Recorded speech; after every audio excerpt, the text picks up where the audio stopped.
I know that some in our audience know the finer points of hockey. The Chris Johnston Show. We are your friends.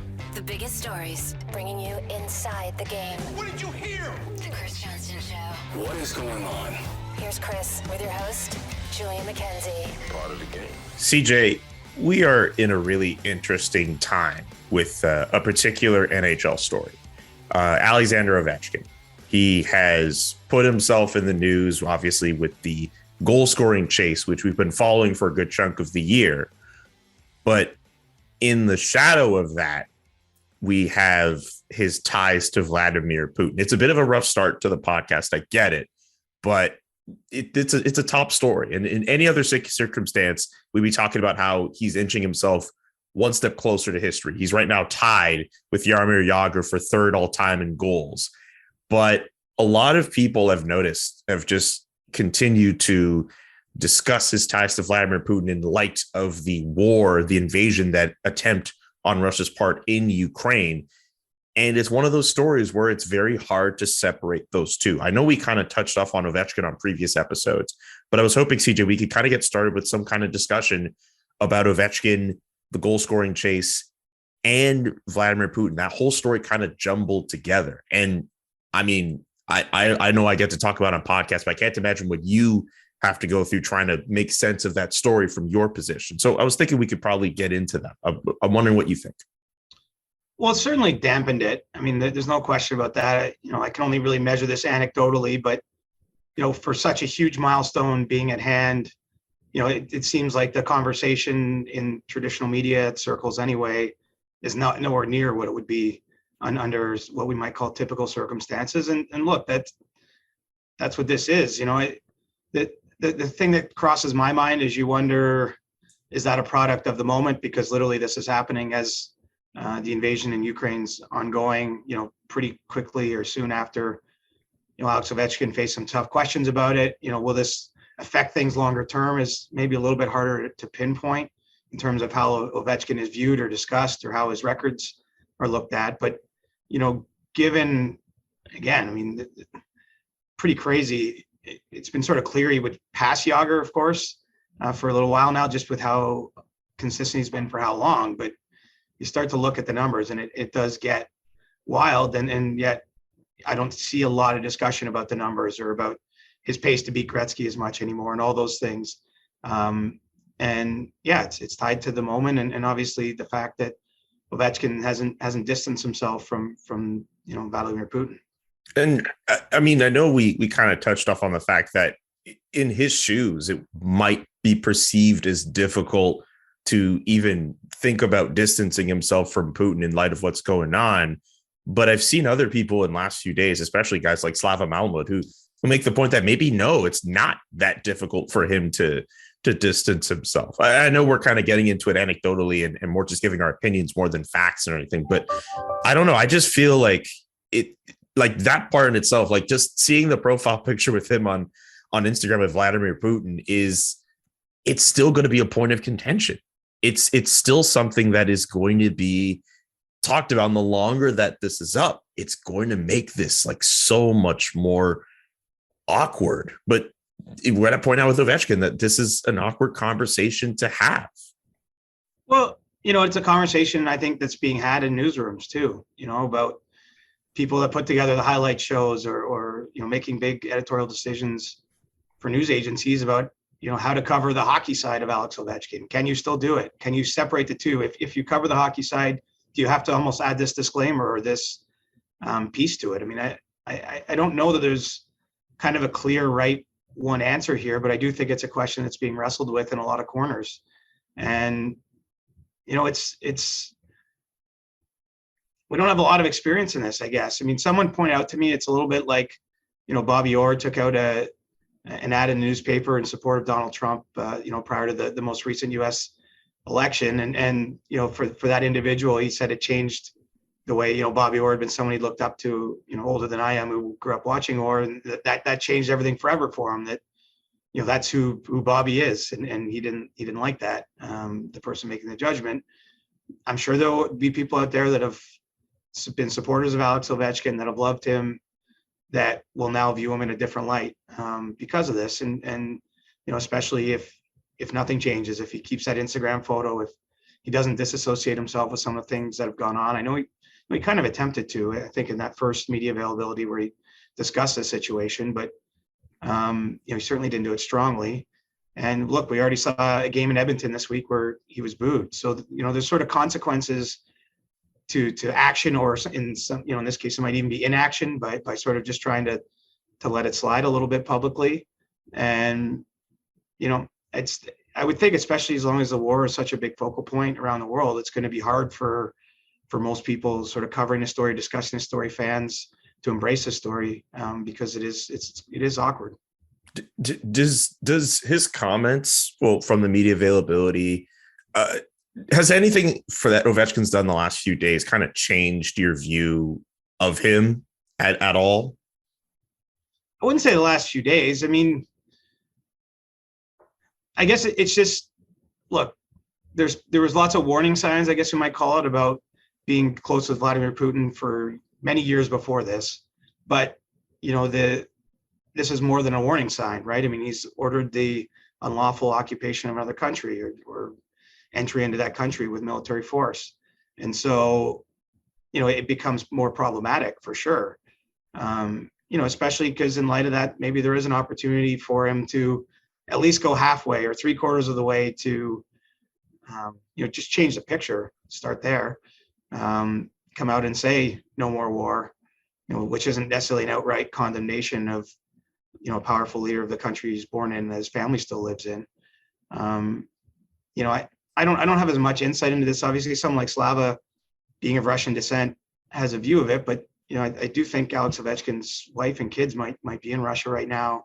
His parents, that it's just hard for me to put myself in his shoes, given some of the complications that might arise from that. But yeah, I think that it can't just be the fun, happy-go-lucky goal scoring machine, even though on the ice that's a lot of what Alex Ovechkin's career has been. He's been a joy to watch play in the league for a long time, and now we marvel at his ability to kind of hold off father time with the way he still remained productive at an age very few players are even in the league, let alone scoring big goals still. So, I would say my views changed a little bit, and I'm feeling some of the same maybe uneasiness or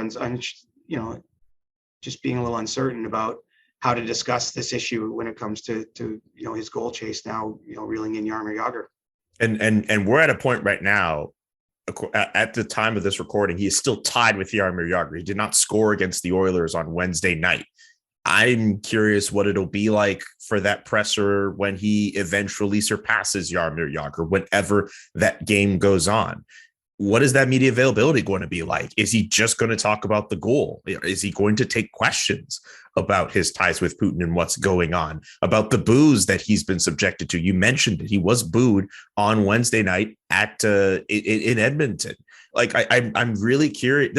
This is a big story, obviously. Like, this is something I'm genuinely curious about with Alexander Ovechkin going forward. We no longer have to just focus on the goal chase. There's so many other aspects to it. If it comes time, if you found yourself in that presser for when Ovechkin scores goal number 767, is it fair game at that point to bring up Putin again?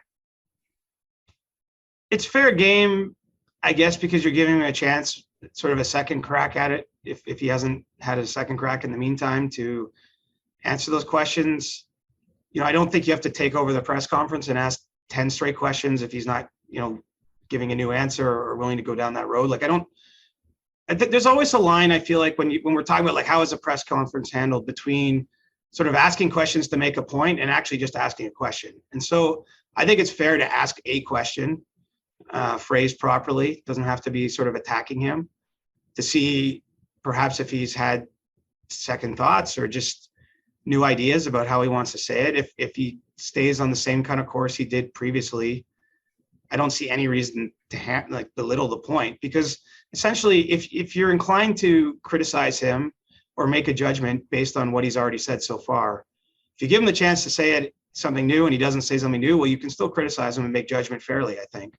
I don't know, as I say, I don't know that it has to be taken over with, an assault by the reporter. And it can be tough in those moments. Like, I think it's easy sometimes to sit back and watch a press conference on Twitter, or maybe even for fans or even professionals, just people that haven't been in the interview world. Those can be emotional rooms. There's sort of high energy in there. There's lots of cameras. The way a question comes out, I'm sure nothing comes to mind to tell you a great anecdote, but I know I've botched lots of questions, just sort of in terms of how it comes out. I mean, sometimes you have an idea and then maybe it comes out like you're putting someone on the spot, but you really didn't intend that. So a lot can, I guess, go wrong in moments like that. But I don't see any reason to make a huge deal of it, whether he breaks a record or whenever he's next available to the media. But I think asking in a fair way, there's nothing wrong with that. I mean, there's lots of sensitive subjects, I guess, that continually get asked about. I mean, generally those pertain to like injuries about players. Sometimes they can be sensitive around teams, various things. And the coach will still get asked every day, or trade rumors, whatever, things like that go on. I mean, I get that this is maybe on a different level because it's so directly political. But I see no issue with asking about it. It's just got to be done in a reasonable manner. What's it been like discussing Ovechkin in recent days with your colleagues, mostly at TSN, but any other ones you may have to deal with at North Star Bets or the Toronto Star? But what's it been like discussing Alexander Ovechkin in light of everything going on? Well, we've had the very discussion you and I are kind of going down now in terms of what's appropriate. I had an appearance on That's Hockey before their game in Calgary. I guess that was on Tuesday night. And we went through weighing, chat topics on pertaining to that game. How do we handle Ovechkin? I believe that was Ovechkin and Backstrom's 1,000th game together, which, they were only the 7th set of teammates to do. Mm-hmm. How much do we highlight that? And so, it's definitely something that's coming up in my circles. And I really imagine it's everywhere. I mean, typically if you had him on the verge of becoming the third leading goal scorer in NHL history, I think there'd be a lot of pumping it up and promoting it. And tonight could be the night type of coverage. And again, I might have missed something, but I haven't seen a lot of that. Not as much as I would expect. I look back to when Sidney Crosby scored his 500th goal earlier this season. I feel like it was, 2 weeks of lead up to that as he was getting to 496, 97, 98, so on. This has just been met a little bit more tepidly, and it's a reflection of the time. I mean, it's still a weird time to be working in sports sometimes when there's so many big events going on. I mean, we're coming up on the 2-year anniversary of the start of the pandemic. And that the pandemic in general has just changed the way the sport's discussed, or maybe the importance it takes, or the way it's framed. And now we're see a big global conflict with ties to players in the league. I mean, it's just natural that's going to cast a shadow over things. That is very true. One other thing, I kind of mentioned the IG profile picture and how difficult that is to kind of maneuver through. I'm just curious for your personal opinion. Like, do you think he should take down that picture? I still think the longer he keeps this up, the more awkward it is. But like, what do you think Ovechkin is in a position to do that? Or is it something he even wants to do? Like, it's a point of contention among a lot of people. Well, I can't know what he wants to do, right? I mean, we're only guessing why that is there and why that's remained there. And I do think there's a few plausible stories, and that's why I don't really want to guess the motivation for it. I don't think history is going to treat it well. I do think that if it is kept up and this war goes on, and once we start to fully understand just how big the losses are, how difficult it's been for the people of Ukraine, I don't think that's going to be something that Alex Ovechkin is going to want to have had be the case. But it's his Instagram profile, and I think he's going to have to live with those consequences too, right? So, yeah, I think ideally that wouldn't be there. Like I think that's not a controversial view. But at the same time, history will judge it, and as I say, I don't think it's going to judge it very kindly. I wonder also if you've had the opportunity to kind of talk about with players or other execs as well. I know after he scored 766, Tariq El-Bashir from The Athletic had written an article where he got a lot of post-game reactions from other players about him scoring. And I don't know if we've had the opportunity to kind of ask those players about what they think is going on. And I wonder if that's even fair game to even discuss that with other teammates as well.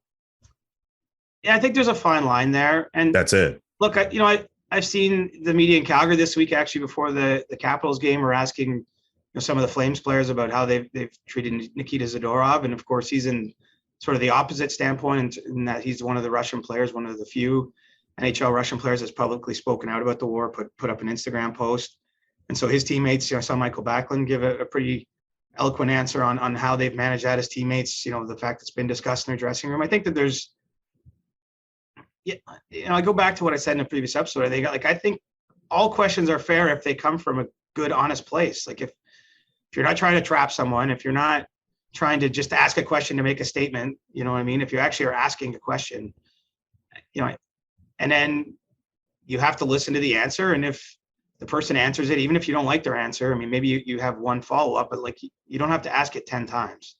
You just give people a chance to tell their side of the story. And so, yeah, I think the Capitals are unique that, they have a number of Russian players with Kuznetsov, Dmitry Orlov, Ilya Samsonov, the goaltender. And so, this is probably taking a toll on them on a personal level. I mean, I can't completely identify that as someone Canadian living still in Canada. We're still, as much as we can follow the news of this war from afar, the impacts aren't quite as immediate as they are on people, I'm sure, even from Russia. And so I think it is a question to be asked of the Capitals coaching staff, management, and even some of the players, as long as it's done in a fair and sort of respectful manner.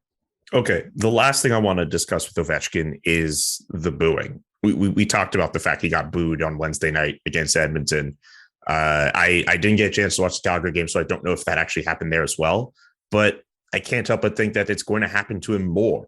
I can't help but think that this is something he's going to have to put up with in other parts of other NHL arenas. What do you think about fans expressing their displeasure this way with Ovechkin in light of everything that's going on? If you pay the price of the ticket, you're allowed to do what you want. I mean, I'm not telling anyone they have to boo.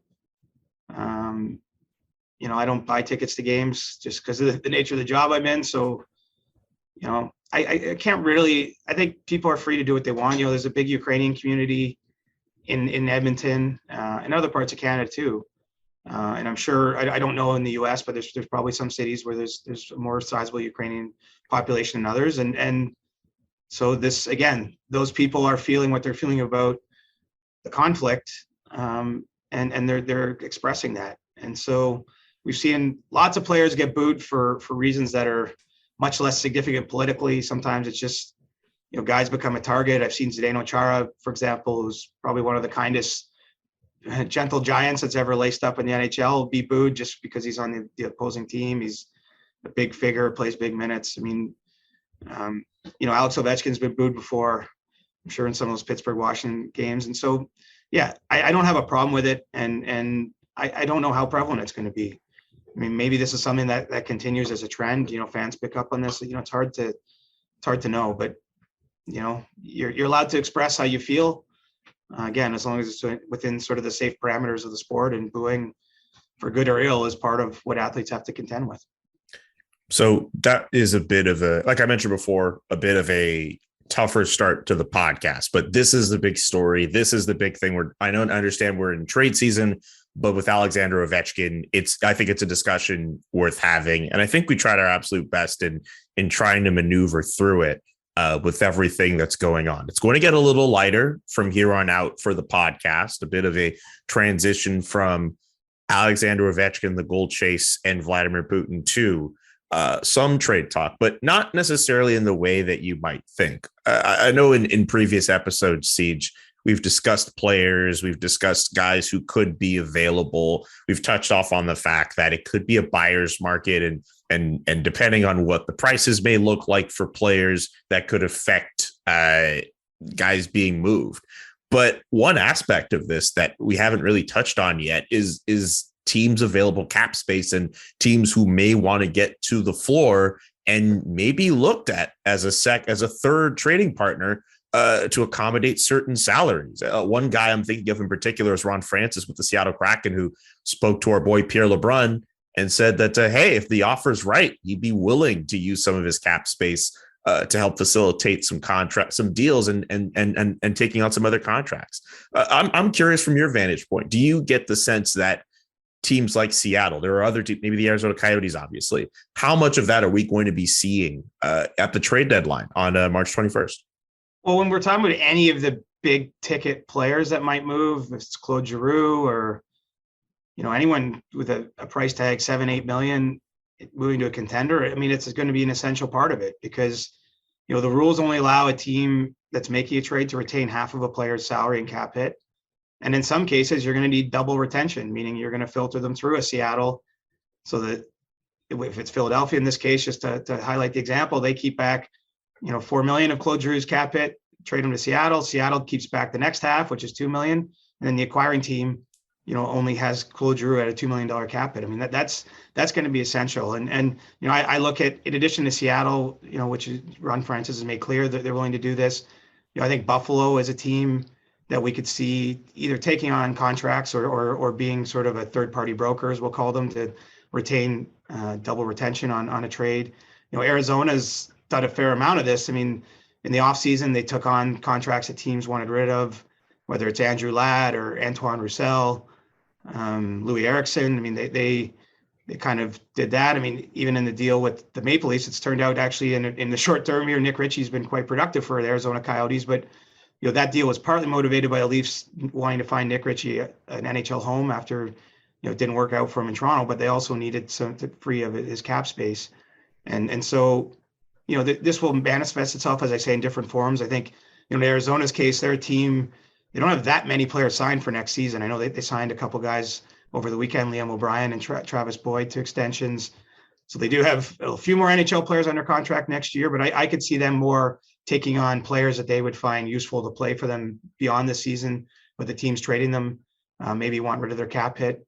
They could also be a destination for Shea Weber's cap, what's remaining on his contract, which has been discussed out of Montreal, because, as we know, Shea's very, very, very, very unlikely to play in the NHL again with some of the injuries he's gone through. The Canadiens are looking at a future where they're in long-term injured reserve with all the years and that amount of cap space tied to Shea. And so, his contract potentially could be used to help teams like Arizona reach the floor. So that's something to watch. But yeah, I mean, this is going to be an essential part of this deadline because, while I've said that there are tons of sellers, a lot of the players out there that are on the market, do have sizable cap hits. They don't always have a lot of dollars owed, but it's more about fitting it under that $81.5 million cap ceiling. And some of these teams are going to be needed to at least spur on some activity. You mentioned Shea Weber. Did you get a chance to read an article that Michael Russo of The Athletic put up earlier this week, where he put up a suggestion that said that maybe the Wild should look into getting Shea Weber's contract as a way to kind of alleviate some of the buyout penalties they'll be facing? I think about like $13 million, I think, over the next year. And if they get Weber's contract, they could put that on LTIR. They could find that could at least kind of help them, sign a guy like a Kevin Fiala or make a splash in the offseason. Hopefully I'm explaining that correctly, but I'm just curious what you think of that particular idea. Well, there's a misconception here, and that wouldn't actually benefit Minnesota. And it's, look, at long-term injured reserve, I have a really good, strong working understanding as a journalist of the collective bargaining agreement, but it is by far the most sort of complicated, nuanced aspect of the CBA that I encounter trying to understand what teams are doing in the league. And so essentially to use cap space, you have to first have room to have the player on your roster to begin with. And then if that player is deemed injured, then you can go beyond the cap. And so, there isn't any benefit to acquiring a contract like Weber's to use it to go into LTIR for other players, because you'd first have to have room under the ceiling to have them on your roster. And so really the only benefit, if we call it that, of that contract would be for teams looking to hit the cap floor or teams that just know they're never going to spend to the cap ceiling, who might be getting an asset and be willing to basically use that extra space to turn it into an asset. And so, the best example of that I can think of is the Hurricanes and Patrick Marleau. When they made the trade with Toronto, it was from Toronto's end of things, it was just getting rid of Patrick Marleau's cap hit because of players they had to sign that offseason. The Hurricanes weren't going to spend right to the cap ceiling, and so they got a first-round pick out of it. They actually drafted Seth Jarvis, who's had a nice rookie season for them this year with that pick. And, they were happy to give up that cap space they probably weren't going to use otherwise. And so, really the only benefit for Weber's contract are for teams that know they're not going to be spending to the ceiling. And so a team like Minnesota doesn't actually get any benefit from contemplating that sort of move. Okay. So in any case, there's still a possibility Weber could be moved to a team that could want his salary. I'm thinking about this because there's also talk that PK Subban might also be moved. Or at the very least, the Devils are not interested in extending him. And that's a guy with also a hefty price tag. So it's kind of giving vibes of June 2016 when they were both traded for each other. I wonder if there's a team out there who might be, I know we kind of mentioned him in the trading pile earlier this week, but I'm also wondering if there's a team that's willing to take like a percentage of his salary as well to make it work. Yeah, that one seems less likely to me, that someone would take PK at even if it's double retained, as $9 million cap hit, that's still a fairly large cap chunk. One thing I saw Elliot Friedman talk about in 32 Thoughts, which is an interesting thought, is that the idea that maybe the Devils might almost quote unquote do right by PK Subban, mutually terminate his contract and allow him to sign somewhere as a free agent. One reason they might do that, the Devils that is if they deem that there isn't a trade market for him just because of that cap hit. The actual amount of money owed to PK Subban this year is very low. I believe it's $2 million in actual dollars. And so he might be willing to accept that maneuver because, he could have his contract terminated. Obviously, that means he doesn't get paid the rest of what he's owed of that $2 million this season, but he can then go sign with someone else, earn back some of that money and sort of pick a destination. I don't know how likely that is to happen, but, I saw we should hat tip Elliot Friedman because it's an interesting idea. It actually happened a little bit with Zach Bogosian in the 2019-20 season. Him and Buffalo were at an end where there was no way for him to be traded at his cap hit in that point in time. He'd been in the minors and the like, and they agreed to terminate his deal just before the deadline. Bogosian met with a couple teams, ended up signing with Tampa and won a Stanley Cup that year in the NHL bubble. And so sort of the team's doing right by him by giving him a chance to go play for a more manageable cap hit somewhere else rather than riding it out. And, I could at least see that being possible for Subban because the benefit there, of course, is the team isn't giving up an asset to acquire him. And theoretically, he could sign for the league minimum to have a chance to spend the last 6 weeks of the regular season somewhere else and whatever bit of a playoff run he might get out of it. Because I think if we're just being realistic at this stage in his career and with so many cap challenges, I don't see a team likely to trade for him, even with double salary retention at this point in time. When the moment for intimacy arrives, you need to be ready, Roman ready. Whether you've been in a relationship for years or are just getting started, having the confidence that comes from preparation means you're free to enjoy the moment when the moment comes. Even though you are far from ordinary, the truth is that ED is really common. In fact, 52% of guys aged between 40 and 70 experience some form of erectile dysfunction. Go to GetRoman.com/Johnston now to speak to a U.S. licensed healthcare professional about erectile dysfunction and get $15 off your first month of treatment. ED is more common than people think. I mentioned earlier that 52% of men between the ages of 40 and 70 will experience some form of ED. But we got to talk about the benefits of ED treatment. It will help you reconnect with your partner and rediscover the joy of sex. Roman Ready is confidence personified. It is the self-assurance that comes from knowing you've prepared yourself for the moment when intimacy arrives. Getting started is simple. Just go to GetRoman.com/Johnston and complete an online visit. Again, GetRoman.com/Johnston today. And if you're prescribed, you can get $15 off your first month of ED treatment. Make sure you're ready to have confidence and control. Roman Ready. GetRoman.com/Johnston. Basketball and hockey, very much in full swing. And for many of us, there's no better way to enjoy the games than by having some skin in the game.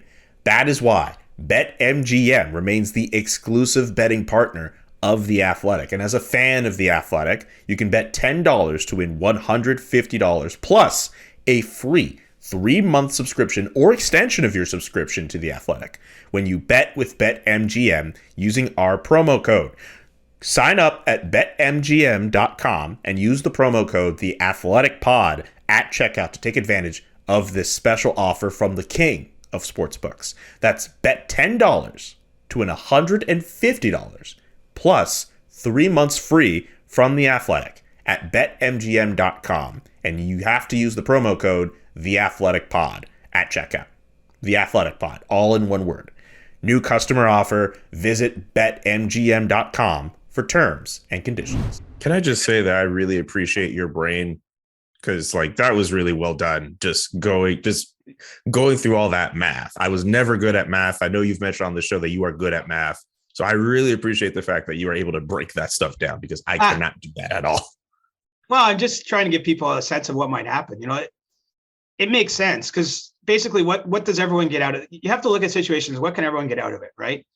You know, why would the Devils do that? Well, if PK Subban isn't an asset to them, meaning if Tom Fitzgerald and his staff make calls around the league and no one's going to trade for him, he's still owed in real time, even at a salary that low. You know, I haven't run the math on this, but he's still owed, call it a couple $100,000 in actual real dollars for this season. So if the Devils said, "Hey, PK, you've been a great part of the community," which I know they love him, but they're just, you know, they're kind of going in another direction at this point in time. You know, you terminate the deal, you save the organization a few $100,000. You give PK an opportunity to now go play for a contender this year. He's getting later in his career. I'm sure he would appreciate that. And again, he can make back some of that money with the contract he signs on a new team. And so I think it's a potential win-win-win. I know for Bogosian and the Sabres, that's exactly how it played out. I mean, it probably couldn't have played out any better for Zach Bogosian, of course, because he wouldn't want a Stanley Cup on top of it. But, you know, the same circumstances were kind of at play there. And, you know, everyone found a solution. So, you know, as much as the cap is a challenge right now, and we bring it up when we analyze basically every trade situation, what every contender's, you know, trying to do at this point in time, there are sort of creative solutions around it. And, you know, I do think that's one that we could see play out here, depending on where the trade market ends up for Subban and what happens in the next 10 days or so. By the way, I didn't mention it off the top that we got scooped by the Steve Dangle podcast on Wednesday's show, but we do have an announcement with regards to trade talk. We kind of talked about it openly about the possibility of an emergency or an extra show ahead of the trade deadline. And we are going to do one March 20th. That is a Sunday. That is the day before the NHL trade deadline. We are going to do an extra edition of the Chris Johnston Show, a rare Sunday edition where we'll look ahead to the NHL trade deadline. The SDP kind of scooped us with that news. They mentioned it on their Wednesday show. So I figured we'd just kind of clear up any rumors and just let everyone know, yes, we are going to do an extra show ahead of the deadline. So that means we're going to do a Sunday show. And because of the Monday being the trade deadline and CJ being busy, our Monday show will move to Tuesday. So for the week of the 20th, a show on the 20th on the Sunday, and on Tuesday, we are going to do the show that we would have done on the Monday. So as a postmortem of the NHL trade deadline, just want to put that out there and make sure everyone is up to date on the news. I never thought we'd be in a situation where Steve, Adam, and Jesse would scoop a podcast with an actual insider, but here we are. It's okay. Here we are. It's okay. One last thing before we get to stick taps. This Sunday is the Heritage Classic in Hamilton with the Toronto Maple Leafs and the Buffalo Sabres. CJ, are you going to that game? I will be there Sunday. Are you excited? I'm excited. You know, I'm a sucker for outdoor games. I've been to a ton of them over the years, and there's a great vibe around them. And I haven't actually looked at the weather forecast because we're probably getting close enough where I could have a reasonable view of what to expect. But as long as the day isn't too bad, you know, I think, you know, just driving up, you know, right now it's scheduled for 4 Eastern puck drop, local time, you know, so there'll be a sort of like a tailgate atmosphere, I would expect. Fans of both teams, you know, Hamilton's, you know, fairly much in the middle of Buffalo and Toronto, and just kind of a fun party, like little bit different than your average regular season Toronto Buffalo game, or insert team A and team B. And that's what I've always loved about the outdoor events. So yeah, I'm really much looking forward to it. And, you know, I do get that these aren't always TV events. Although I must say, I caught some of the Stadium Series game recently in Nashville between the Preds and the Lightning, and I thought it looked pretty cool. It was a good game. There was a lot to it, sort of fights and goals and everything. And I found myself entertained by that game. But, you know, some of the novelties clearly worn off over the number of years the league's done this, but there's a reason why they continue to do 3 or 4 a year. I mean, for one, they make money, but I think they also deliver a great fan experience for those that get to go to the stadium or be part of the event live. And so that's going to be me, not in a fan's position, but, you know, I'm excited to see it. Is there going to be any like, you know, fun thing for media at that game, like a media game or something like that? You get to be on the ice or anything fun like that? Or that's probably a little too much? Yeah, no media game I know of. And actually in a lot of the ones I've been to over the years, they do a media skate. I'm actually not aware if they're doing one this year in Hamilton, but quite often they've let the media go out there. Obviously, you know, those that do TV, it gives them an opportunity to get their cameras on the ice and do unique sort of stand-ups and things that get attention. I think there's actually a practical reason though, too, is that the ice, because it's a temporary ice service, you know, in the days leading up to the game, it needs work. It needs people to be skating on it and then for them to resurface it. And so it always filled sort of two purposes. You know, I'm not aware if that's happening in Hamilton. If it was, I'd of course take the opportunity to dust off my old tacks and get out there and bomb around. But, you know, I did that just off the top of my head. I skated at Wrigley Field, Fenway Park. I skated at Pittsburgh, at Heinz Field before that Winter Classic.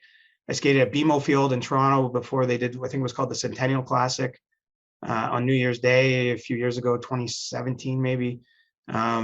Yeah, I've had a chance to kind of be in a lot of those rinks, and it's, you know, let's face it, that's kind of cool. It's just neat to be in the building. I mean, there's something about skating, like, you know, you feel young when you put skates on in the outdoor air and get to look around again.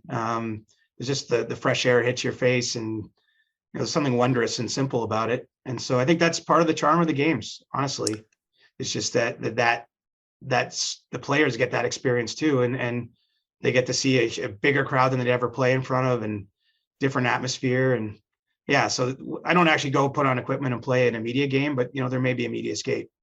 Hearing you describe skating reminds me of one of my greatest shames, which is that I still don't know how to skate on ice. Really? Yeah, I tried once when I was like 10 and I kept falling, and I just never made it work. I've gone rollerblading and it went fine, but I've never, since that day, I haven't gone skating since, which is weird. My mom knew how to ice skate, but like I never picked up ice skating, which is, again, one of my greatest shames. And that's okay, I guess, at some point. I mean, Steve learned how to skate. Jesse's like putting up videos of him learning how to skate. I'm sure I could figure out a way to do the same.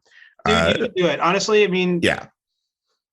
I think sometimes like the thing that gets in our way as you get older is like you're almost too proud, because so many people do an activity like skating since they're kids, and it's almost, for them, it literally is like riding a bike. It's so natural and easy, and it's really not a natural thing to learn as you're older. But don't let your pride get in the way. Like, honestly, I like how Steve has been open about kind of his ankle biting, the way he gets out there and skates. And I think there's a lesson in that. I mean, because it's a lot of fun. You know, I would say similarly, like some people that don't golf until they're older, and that can be intimidating, but like it's a game that can give you a lot of joy, and it's something you can do well into your later years and still get some pleasure from it. You know, it's a good workout too. So, you know, if you have like even like the smallest kernel in the back of your brain saying you should do it, I think you should even take a couple lessons and get out there and give it a shot. All right, I'll keep that kernel in the back of my head. Do you have a favorite outdoor game memory? I know you've mentioned that you've been to a bunch of them. My favorite was the one in Ann Arbor, the Leafs Red Wings Winter Classic. I want to say that was 2014. But there's 105,000 people at the Big House. And, you know, everyone, or most people that covered that game had to stay in Detroit, which is, say, I don't know, 45-minute drive. And so you load onto the media bus. It's New Year's morning, January 1st morning. You go out there 45 minutes, and like it took 2 hours because there's so many cars going on the highway to the game. The snow was just pounding down. And as soon as you get off the highway and you're driving through Ann Arbor, this like charming little college town, like when I say there's tailgaters, it was just people everywhere. You know, there's some great hopeful feeling about January 1st too, right? And just this feeling, and you get in the building, and the way they sold the tickets was one half went to sort of people in Ontario or what might be deemed the Leafs region. Somehow the Red Wings controlled the other half, and it was almost a perfect split of blue on one half of the stadium and red on the other. And just a magical snowball type of atmosphere with the weather that came that day.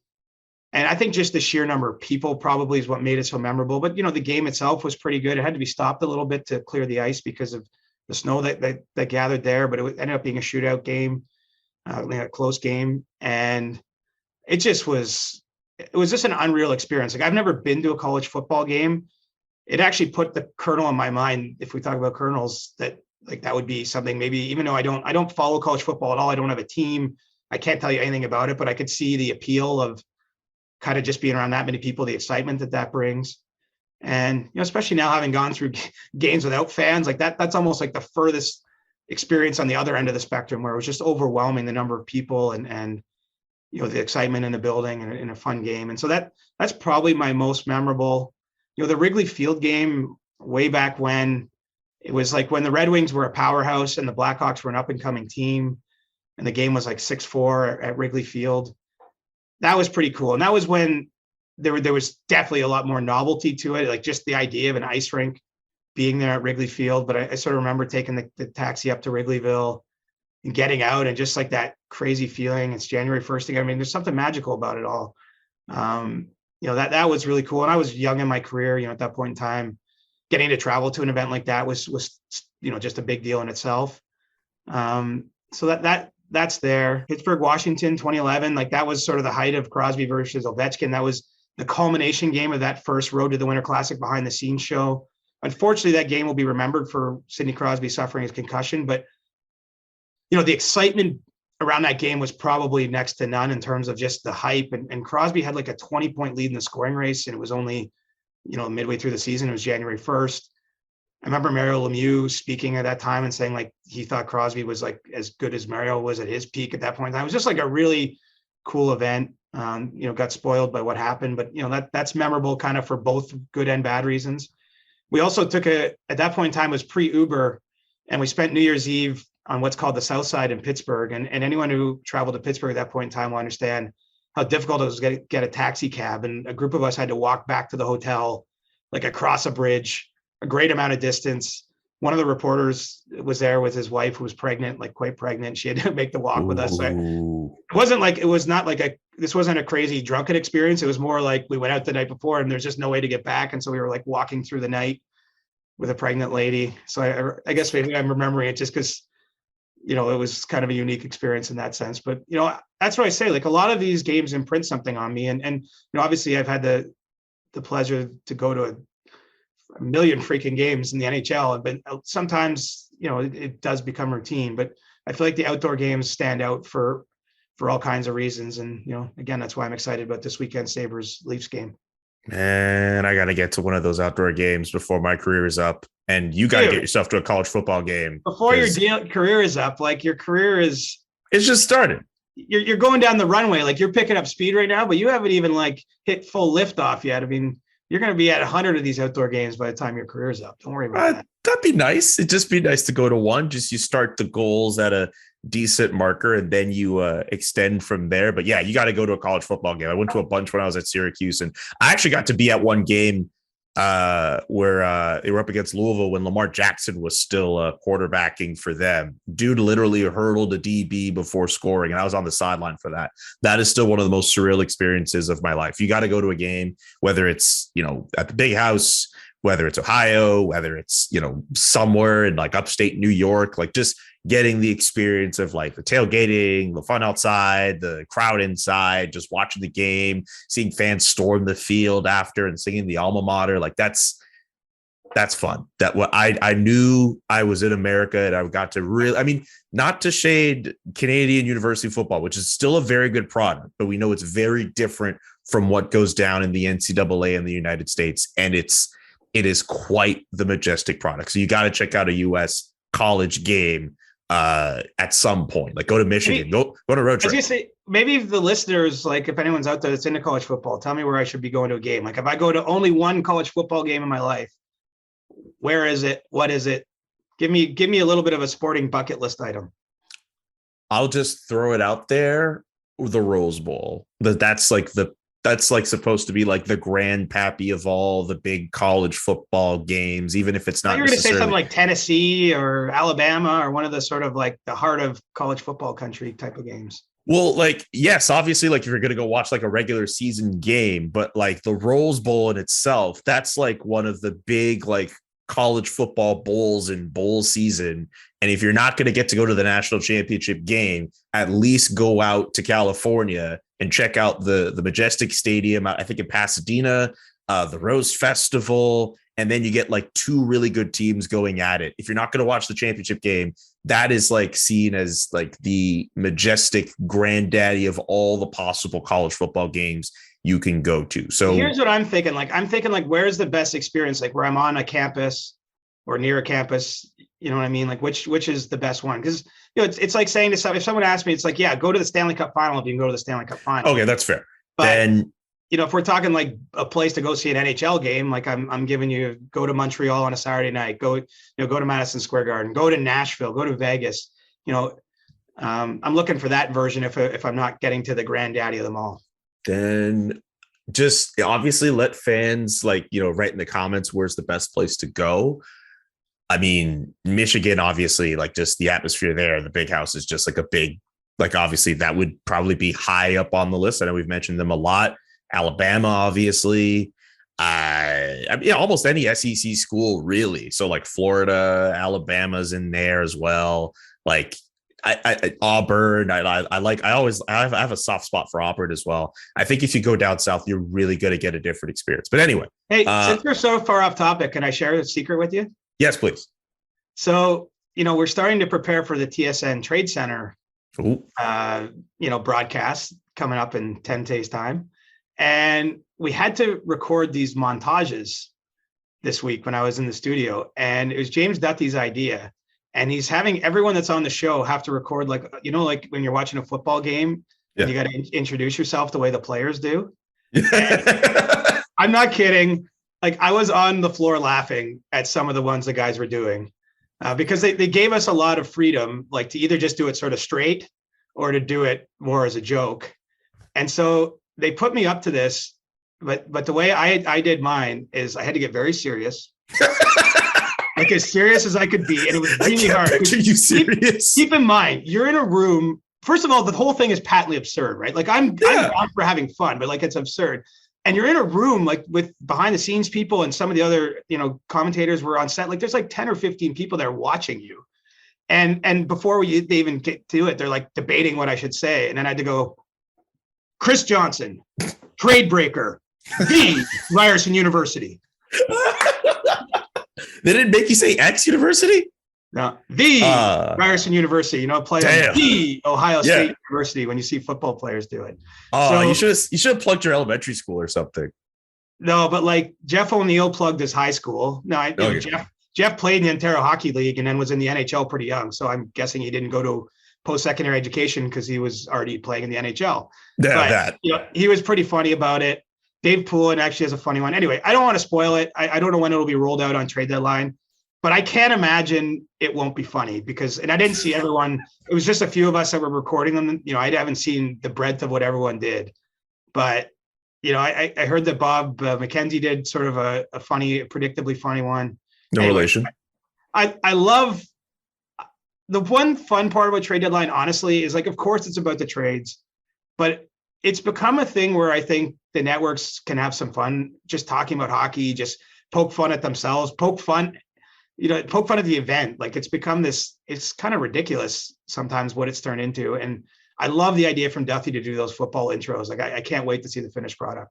I can't wait to see yours. Already I was going to have the TSN stream going up during the trade deadline day, but now I'm especially excited. We're going to need memes to grab that one way or another. Oh, yeah.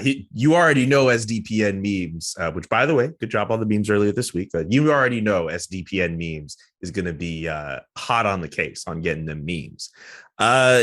We have stick taps to do. I pulled out this green paddle over here, the goalie paddle for stick taps. I am going to there's a couple people who I think are deserving of stick taps this week. I mean, there's the ownership group for the Toronto Six, who I think are deserving, a group including Anthony Stewart, Angela James, Bernice Carnegie, the daughter of Herb Carnegie as well.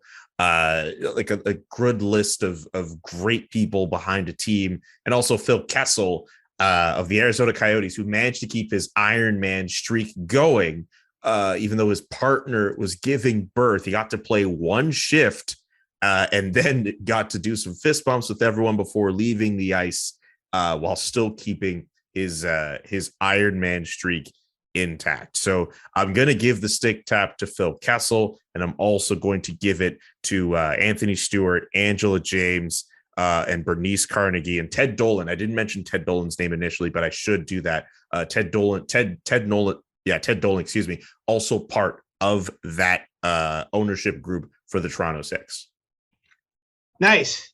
Yeah, I'm of two minds about the Kessel thing. Like, I mean, obviously great for him to start his family and all that, but like I saw some debate, like if you just play one shift, is that in the spirit of keeping the games played streak alive?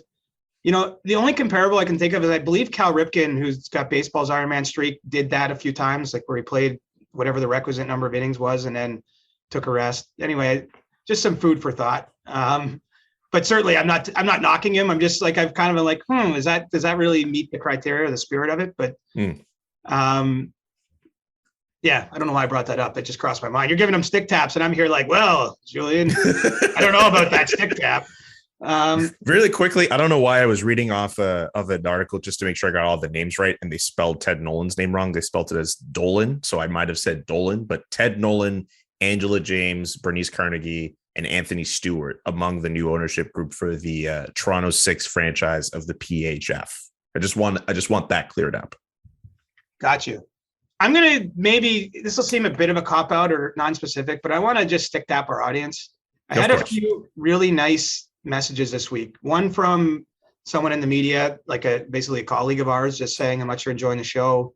I've had a few DMs from people, a person from Finland reaching out, just saying, that person has COVID right now, and was just saying how so much comfort we're helping bring when they're laid up at the moment. And I don't know, it means a lot. It's still been a tough season in some ways, and it's just nice to hear every once in a while that people are enjoying this. I appreciate everyone who donates an hour to the best 30-minute podcast in hockey twice a week.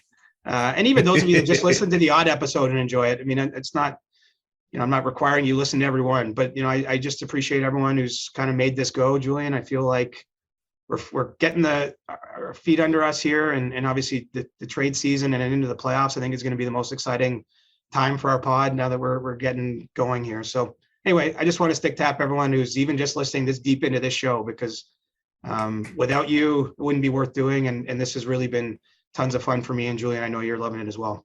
Oh man, I'm enjoying every minute of it, and I know you have as well. It's always a pleasure to do these shows with you and interact with you on a regular basis, just about what we need to do for our shows. I know the start of today's episode was a little tough with the Ovechkin talk, but I said it was going to get lighter by the end, and look at that. We end up with a wholesome moment with us giving a stick tap to our fans. CJ, a pleasure doing these episodes with you as always. This has been the Thursday edition of the Chris Johnston Show. Get your questions in now, whether on Twitter, whether on Discord, for our Monday episode coming up for the Ask CJ segment. And of course, CJ can get to some of them as well for his column Inside the NHL, which you can read in the Toronto Star. And if you missed it somehow in the middle of the episode, on March 20th, that is a Sunday, the day before the NHL trade deadline, we will be doing a podcast ahead of the deadline, and the Monday show will instead be moved to Tuesday and will serve as a postmortem. So we'll